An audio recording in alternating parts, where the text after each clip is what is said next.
भारतीय घरों में सोने की एक अलग ही जगह है। शादी ब्याह हो, त्योहार हो या मुसीबत के समय के लिए सेविंग्स हम सबसे पहले सोना ही खरीदते हैं। लेकिन आजकल लोग इसे सिर्फ गहने के तौर पर नहीं, बल्कि निवेश के नजरिए से भी देख रहे हैं।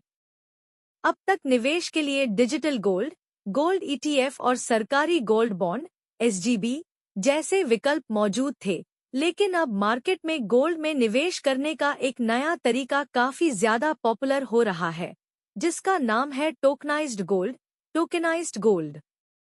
इसे सोने में निवेश का भविष्य बताया जा रहा है।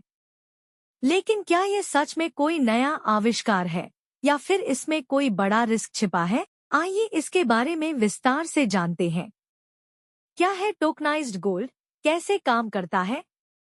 टोकनाइज्ड गोल्ड का मतलब है ब्लॉकचेन टेक्नोलॉजी पर आधारित डिजिटल टोकन।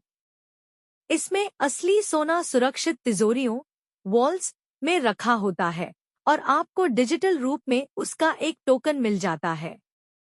इसका ये फायदा होगा कि आपको सोने का सिक्का या बार संभाल कर रखने की जरूरत नहीं होगी।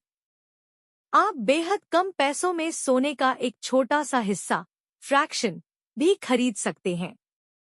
लेकिन टोकनाइज्ड गोल्ड के साथ एक दिक्कत जरूर है, और वो ये कि ये गोल्ड ईटीएफ की तरह भारत में किसी कड़े नियम या रेगुलेशन के दायरे में नहीं आता है। Tokenized gold versus ETF versus digital gold देखने में सभी विकल्प एक जैसे लगते हैं, क्योंकि सब में मुनाफा सोने की कीमत बढ़ने पर ही होता है।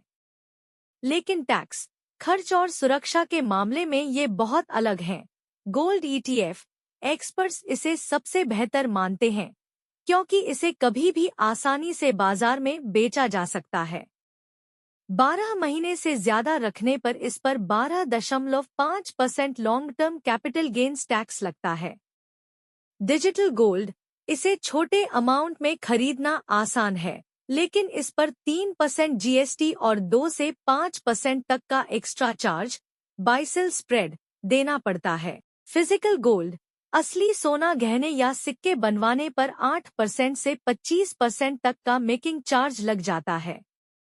साथ ही इसे संभालने की झंझट भी काफी ज्यादा रहती है। टोकेनाइज्ड गोल्ड, इसमें आप 24 घंटे कभी भी ट्रेड कर सकते हैं, लेकिन भारत में इस पर भारी टैक्स है। इसे virtual digital asset, VDA crypto की तरह माना जाता है, इसलिए इसके मुनाफे पर सीधा 30% फ्लैट टैक्स और 1% टीडीएस लगता है।